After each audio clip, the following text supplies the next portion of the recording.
صاحب کہنے لگی سیدہ خدیجہ رضی اللہ تعالیٰ عنہا، جس کو مکے کے بڑے بڑے چودھریوں نے پیغام دیے تھے، نکاح کے لیے آئے تھے، بڑے بڑے لوگوں نے پیغام دیے، دولت مند آئے، چودھری آئے، مکے کے رئیس آئے، بڑے بڑے قریش آئے، لیکن خدیجہ کہنے لگی او لوگو تمہیں کیا معلوم ہے، میں نے ملازم رکھ کے دیکھ لیا، میں نے کاروبار کرا کے دیکھ لیا، خدا کی قسم میں چوبارے پہ کھڑی تھی، جب حضور اکرم صلی اللہ علیہ وسلم چلنے لگے میرا سامان لے کر، میری آنکھوں نے دیکھا بادل نے چھاؤں کر لی تھی۔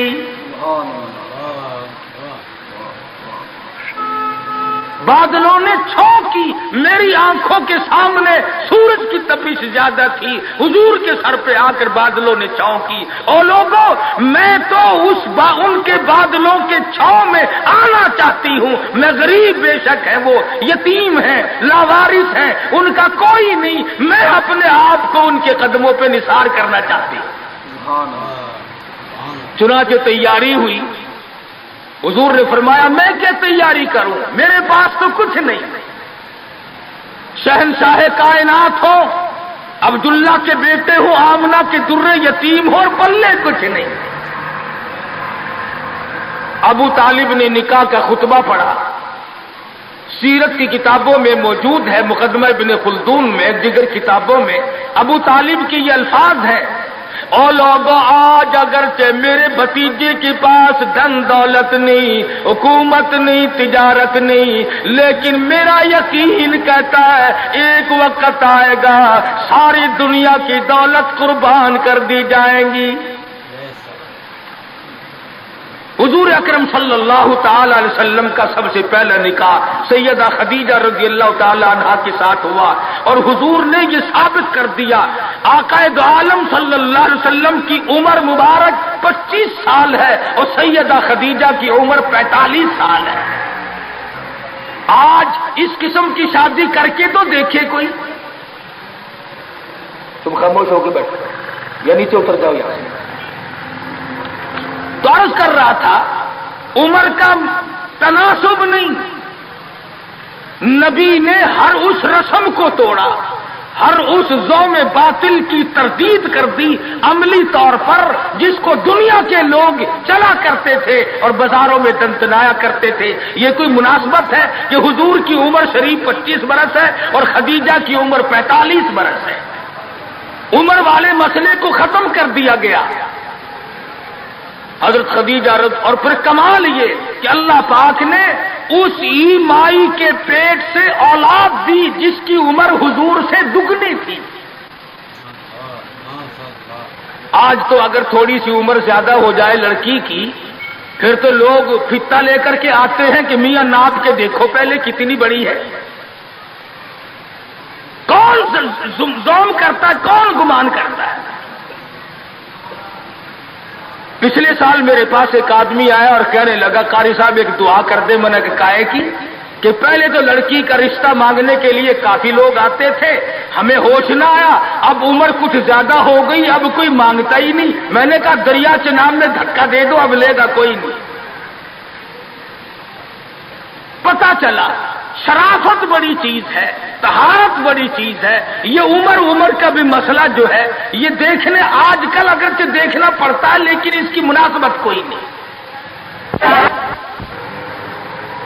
اگر لڑکی کی عمر زیادہ ہو تو حضور کے عمل نے پہلے یوں تردید کر دی، اور پھر ایسا وقت بھی آیا کہ حضور اکرم صلی اللہ علیہ وسلم کی عمر مبارک تقریباً 42 برس ہے اور سیدہ عائشہ صدیقہ رضی اللہ تعالی عنہا کی عمر 6 برس ہے۔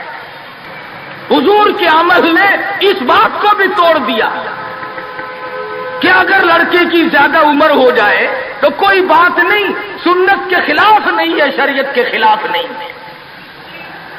سیدہ عائشہ صدیقہ رضی اللہ تعالی عنہا کی عمر مبارک اس وقت 9 برس ہے جب رخصتی ہوئی، اور حضور صلی اللہ علیہ وسلم کی عمر شریف میں حیات اور زندگی میں سیدہ عائشہ صدیقہ نے 18 برس گزارے۔ تو میں عرض کر رہا تھا سیدہ خدیجہ رضی اللہ تعالی عنہا کا جب انتقال ہو گیا تو بچیوں کا تمام دیکھ بھال، نگرانی اور سارا اہتمام حضور کے گلے میں آ پڑا.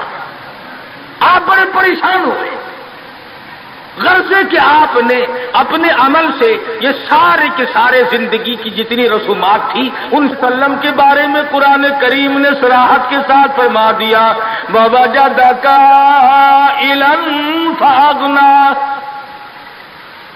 اور میرے نبی، ہم نے خدیجہ کے مال کے ساتھ آپ کو بے نیاز اور مستغنی بنایا.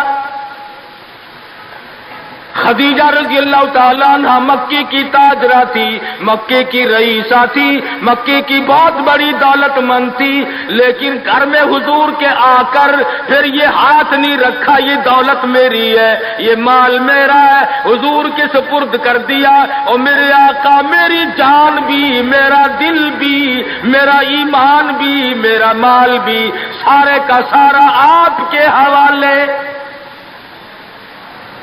سیرت کی کتابوں میں موجود ہے، حضور نے فرمایا خدیجہ عورت ذات ہے، میرے حوالے مال کرے گی، کل کو ختم ہو جائے گا، پچھتائے گی.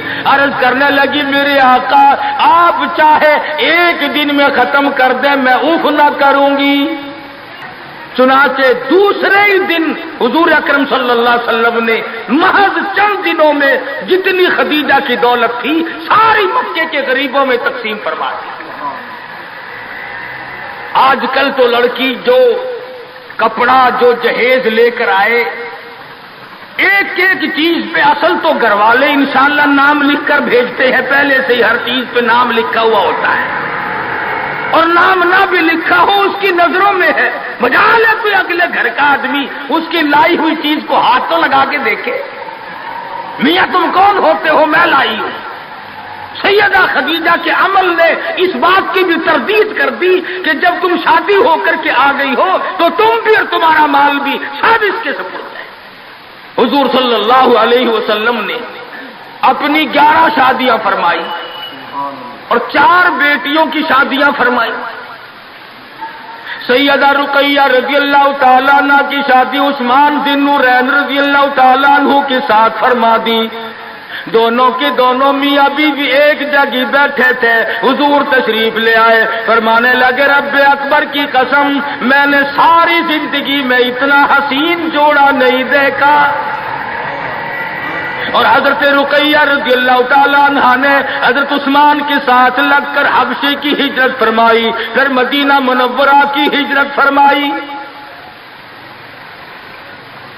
اس لیے قرآن کریم نے فرما دیا یا ایھا الناس، اے لوگوں، او انسانوں، او آدمیوں، او مردوں، اے عورتوں، اتقوا ربکم، ڈرو اپنے پروردگار سے.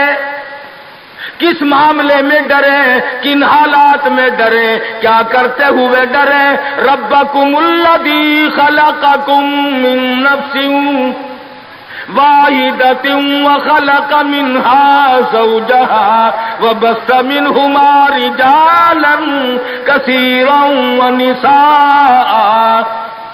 اے لوگوں ڈرو اس پروردگار سے، تمہیں ایک آدمی سے اور ایک عورت سے پیدا کیا گیا،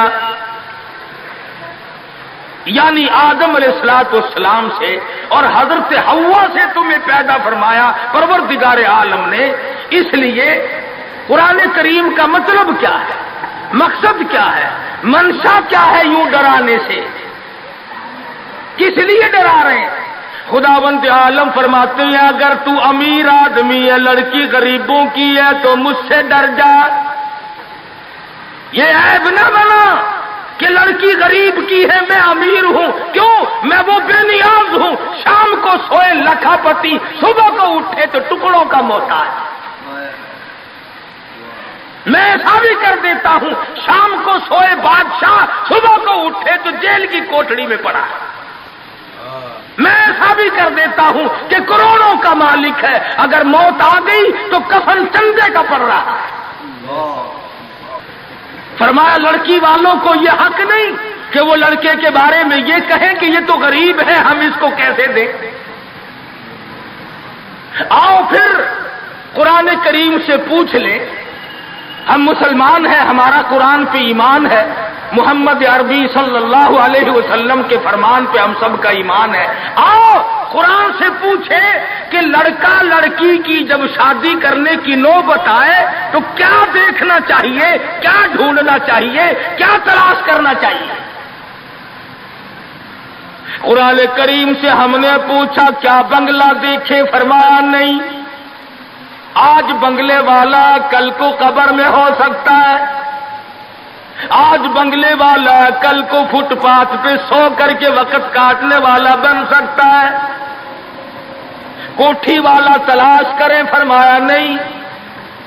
کوئی اونچی ملازمت والا، اونچی پوسٹ والا لڑکا تلاش کرے، فرمایا نہیں۔ زیادہ لکھا پڑھا دیکھیں، فرمایا نہیں۔ دھن دولت والا دیکھیں، نہیں۔ کاروبار والا تلاش کریں، فرمایا نہیں۔ لڑکی بھی اسی طرح سے مالدار کی تلاش کریں، فرمایا نہیں۔ دولت مندوں کی تلاش کریں، نہیں۔ پھر اے اللہ کے قرآن تو ہمیں بتا، ہم کیا معلوم کریں، کیا دیکھیں، کیا سنبھالیں، کس چیز کی تلاش کریں۔ فرمایا وَلَا تَنكِحُوا الْمُشْرِكَاتِ حَتَّىٰ يُؤْمِنَّ۔ نعرہ تکبیر! فرمایا لوگوں، اگر مجھ خدا سے پوچھتے ہو، میرے قرآن سے پوچھتے ہو، میرے نبی سے پوچھتے ہو، تو میں تو تمہیں ایک پہچان بتاؤں گا، ایک واقعہ بتاؤں گا، ایک نظریہ بتاؤں گا، ایک کیفیت بتاؤں گا۔ تمہیں سب سے پہلے یہ دیکھنا پڑے گا وَلَا تَنكِحُوا الْمُشْرِكَاتِ حَتَّىٰ يُؤْمِنَ۔ اگر لڑکی مشرکہ ہے، شرک کرتی ہے، شرک کرتی ہے، الہ العالمین شرک تو کرتی ہے مگر مالدار بڑی ہے۔ اے پروردگار عالم، شرک تو کرتی ہے لیکن خوبصورت بڑی ہے۔ فرمایا وَلَأَمَةٌ مُؤْمِنَةٌ خَيْرٌ مِّن مُّشْرِكَةٍ وَلَوْ أَعْجَبَتْكُمْ۔ قرآن خود کہتا ہے مشرکہ لڑکی چاہے تمہیں مالدار نظر آئے، چاہے تمہیں خوبصورت لگے، اعجبتکم، قرآن کے الفاظ ہیں، تمہیں عجیب معلوم ہوتی ہو، تمہیں اس کے انداز، اس کی چال، اس کی ڈھال، اس کی رفتار، اس کا سونا چاندی تمہیں بہت بڑی چیز دکھائی دیتی ہو۔ فرمایا اسی طرح سے لڑکے کا وَلَا تُنكِحُوا الْمُشْرِكَاتِ حَتَّىٰ يُؤْمِنُوا وَلَعَبْدٌ مُؤْمِنٌ خَيْرٌ مِّن مُّشْرِكٍ وَلَوْ أَعْجَبَكُمْ۔ الہ العالمین، لڑکا شرک تو کرتا ہے مگر مالدار بڑا ہے، لڑکا شرک میں تو ڈوبا ہوا مگر خوبصورت بڑا ہے۔ قرآن کا اعلان سنو، پیغام سنو، فرمایا شرک سے بچنا، سب سے پہلے لڑکے لڑکی کا عقیدہ دیکھنا، اگر عقیدہ صحیح ہوگا تو بات بنے گی، اگر غلط عقیدے کی لڑکی آ گئی خاندان کا بیڑا غرق کر دے گی۔ حافظ جمال صاحب بولی شاہ قلندر رحمت اللہ علیہ پانی پت میں مزار ہے، میں اب ہندوستان گیا تھا تو اب بھی حاضری دینے گیا تھا۔ ہم اولیاء کرام کو بڑا مانتے ہیں، میں بولی شاہ قلندر رحمت اللہ علیہ کے مزار پہ گیا اور رات وہیں ٹھہرا۔ مولانا حالی پانی پتی کی قبر بھی وہیں اور بولی شاہ قلندر کا مزار بھی وہیں۔ تو لکھا ہے کہ جس وقت بولی شاہ قلندر رحمت اللہ علیہ پیدا ہوئے تو بڑے روئے، بہت روتے تھے۔ تو ایک بزرگ آئے جنہوں نے ان کے والد کو مبارکباد دی کہ بچے کی مبارک ہو۔ انہوں نے کہا حضرت مبارک تو آپ دے رہے ہیں مگر بچہ جس دن سے پیدا ہوا اتنا رو رہا ہے کہ ناک میں دم کر دیا۔ فرمایا میرے پاس تو لاؤ ذرا، لے آئے۔ اللہ والے نے ذرا سا اس کان کو منہ لگایا اور ذرا سا اس کان کو منہ لگایا، بچہ خاموش ہو گیا۔ واپس جانے لگے۔ شاہ فخر الدین رحمہ اللہ اولیاء کرام میں سے ہیں، بزرگان دین میں سے ہیں،